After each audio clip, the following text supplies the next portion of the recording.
I'm gonna do a car sound with a can now. If most of you guys drink Arizona, use these cans. You gotta bend it. I just learned this too. So you gotta bend it mostly from the top, like that. Eventually, when it starts looking like that, then just leave it alone.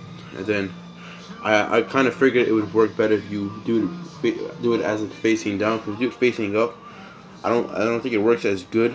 So I think it's better to face it down. So I'm gonna do do the turbo one. I'm gonna do the turbo one first, actually. Then I'm gonna do the regular one.